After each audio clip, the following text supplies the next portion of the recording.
Hello friends, welcome to my channel. तो आज के इस वीडियो में मैं आपको समझाऊंगी होम्योस्टेसिस क्या होता है और होम्योस्टेसिस का मैकेनिज्म क्या होता है। पूरा मैकेनिज्म को हम एक फ्लोचार्ट की मदद से समझेंगे, ठीक है। तो अब हम स्टार्ट करते हैं सबसे पहले होम्योस्टेसिस से। तो होम्योस्टेसिस क्या होता है? Homeostasis is a condition in which a system such as human body is maintain in a more or less steady state. अब होम्योस्टेसिस बेसिकली एक ऐसी प्रोसेस है जिसमें कि ह्यूमन बॉडी जिसका इंटरनल इन्वायरमेंट और जो बाहर का एक्सटर्नल इन्वायरमेंट है उसे स्टेडी स्टेट में मेंटेन करके रखना, मतलब दोनों के बीच में बैलेंस बना के रखना। इसे क्या बोला जाता है? होम्योस्टेसिस बोला जाता है। अब होम्योस्टेसिस दो वर्ड से मिलकर बना है। First is homeo and second is stasis. अब होम्यो का मतलब क्या होता है? सेम। और स्टेटिस का मतलब होता है stable. That means remaining stable by remaining the same. इसका मतलब ये है कि होम्योस्टेसिस एक ऐसी मैकेनिज्म है जिसमें सेम तो रहेगी वो चीज़, बट उसका जो इंटरनल और एक्सटर्नल इन्वायरमेंट है वो स्टेबल रहेगा। दैट मीन्स बैलेंस बना रहना चाहिए इंटरनल और एक्सटर्नल इन्वायरमेंट के बीच में, ठीक है। अब it is the job of cells, tissues and organ system throughout the body to maintain many different variables within the narrow range. अब यहाँ पे जो हमारे सेल्स, टिश्यूज़, ऑर्गन्स और ऑर्गन सिस्टम्स है जो हमारी बॉडी के अंदर प्रेजेंट है, उनका एक काम होता है कि जो डिफरेंट वेरिएबल्स है, वेरिएबल जैसे कि हम देखें कि बॉडी टेम्परेचर या फिर ब्लड ग्लूकोज लेवल, तो इन सबको नैरो रेंज में मेंटेन करना, मतलब इनमें बैलेंस बना के रखना up to a optimum value. तो ये सब काम कौन करता है? हमारी सेल्स, टिश्यूज़, ऑर्गन्स और ऑर्गन सिस्टम्स करते हैं इसको मेंटेन करने का काम, ठीक है। अब next point is keeping a stable internal environment requires continuous monitoring of internal environment and constantly making adjustment to keep things in balance. अब स्टेबल इंटरनल इन्वायरमेंट बनाने के लिए कंटिन्यूस मॉनिटरिंग होनी चाहिए हमारे इंटरनल इन्वायरमेंट की, और ये सब करने के लिए वहाँ पे अपने इंटरनल इन्वायरमेंट जो कि हमारी ह्यूमन बॉडी है उसमें कॉन्स्टेंटली एडजस्टमेंट किए जाते हैं ताकि बैलेंस बना रहे जो बाहर की इन्वायरमेंट है उसके साथ और हमारी इंटरनल बॉडी के साथ, ठीक है। अब नेक्स्ट हम पढ़ेंगे set point and narrow range. अब ये क्या होता है? Set point and narrow range, ठीक है। For any given variable such as body temperature and blood glucose level. जैसा कि मैंने आपको भी बताया कि ये वेरिएबल्स क्या होते हैं, जैसे कि body temperature, blood glucose level का अगर हम एग्जांपल लें तो there is a particular set point, optimum value. क्या होता है सेट पॉइंट का? मतलब होता है एक ऑप्टिमम वैल्यू होती है जिसके अगर आगे या पीछे हुआ तो हमारे इसमें कुछ प्रॉब्लम हो सकती है।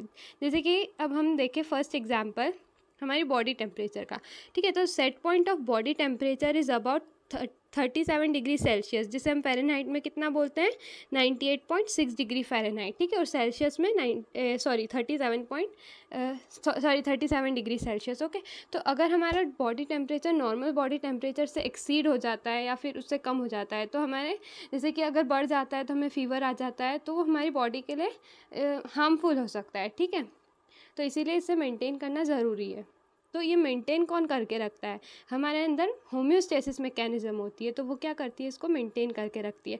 And some fluctuations are normal as long as they do not become too extreme. और थोड़े बहुत फ्लक्चुएशन जो होते हैं, जैसे नॉर्मल बॉडी टेम्परेचर हम देखें तो 35 to 38 डिग्री सेल्सियस हो सकता है, तो उसे हम नॉर्मल बोलेंगे। बट अगर बहुत ज़्यादा हो रहा है या बहुत ही कम हो रहा है तो वो प्रॉब्लमेटिक हो सकता है, ठीक है।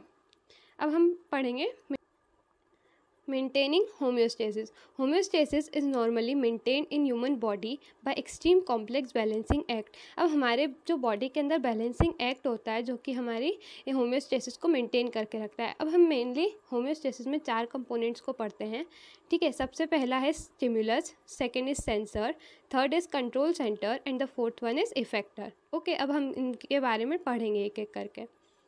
अब फर्स्ट क्या है? Stimulus is provided by the variable that is being regulated. Generally the stimulus indicates that the value of the variable has moved away from the set point. अब स्टिमुलस कौन प्रोवाइड करता है? वेरिएबल प्रोवाइड करता है। Variable हम जैसे example ले लें बॉडी टेम्परेचर का, तो हमारा नॉर्मल बॉडी टेम्परेचर होता है 37 डिग्री सेल्सियस, ओके। तो ये क्या होगा कि the value of variable has moved away from the set point. तो ये स्टिमुलस हमें बताएगा कि या तो इससे ज़्यादा हो गया टेम्परेचर या फिर इससे कम हो गया, तो इसका ये बताएगा कौन? स्टिमुलस बताएगा, ठीक है। तो सबसे पहले हम अभी पूरा जो पढ़ेंगे, ये जो चारों कंपोनेंट है इसे हम एक एग्जांपल के थ्रू समझेंगे जो कि है बॉडी टेम्परेचर का, ठीक है। तो उसके थ्रू आपको ईजिली समझ आ जाएगा। अब हम नेक्स्ट पढ़ेंगे सेंसर। ठीक है, the sensor monitors the value of the variable and sends data on it to the control centre. अब जो सेंसर है, सेंसर क्या मॉनिटर करेगा कि उसकी वैल्यू कितनी हो गई है वेरिएबल की। अब नॉर्मल वैल्यू जो थी वो 37 डिग्री सेल्सियस थी। अब मान लो कि बॉडी टेम्परेचर मतलब कम हो गया है, जैसे कि 33 डिग्री सेल्सियस हो गया है। ठीक है, तो ये जो है ना सेंसर डिटेक्ट करेगा, वो मॉनिटर करेगा, वो समझेगा कि ये 36 डिग्री सेल्सियस हो गया है। फिर ये जो डाटा है क्या 36 डिग्री सेल्सियस का, वो कहाँ भेजेगा, कंट्रोल सेंटर को भेजेगा। ठीक है, अब कंट्रोल सेंटर क्या होता है ये देखते हैं।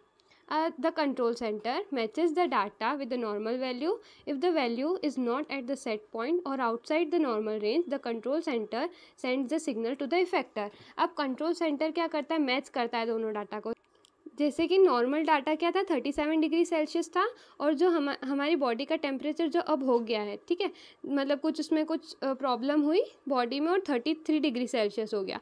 तो ये क्या करेगा, कंट्रोल सेंटर नॉर्मल डाटा, ये वाला डाटा कौन सा था, नॉर्मल डाटा था, और ये वाला जो डाटा अभी हुआ है, मतलब हमारी बॉडी में जो चेंजेस आए हैं, तो ये क्या है, रिसेंट वाला डाटा है। ठीक है, तो दोनों वैल्यूज़ को क्या करेगा, कंपेयर करेगा। ठीक है, नॉर्मल रेंज से, ये वाली क्या है, नॉर्मल रेंज है, और अभी कितनी हो गई, 33 डिग्री सेल्सियस हो गई। तो दोनों को क्या करेगा, ये डिटेक्ट करेगा। ठीक है, और फिर ये जो डाटा इन्फॉर्मेशन है, इसने मतलब इसमें कंपैरिजन किया, और फिर सिग्नल किसको भेज दिया, इफेक्टर के पास भेज दिया। अब इफेक्टर क्या होता है, अब इफेक्टर इज़ एन ऑर्गन।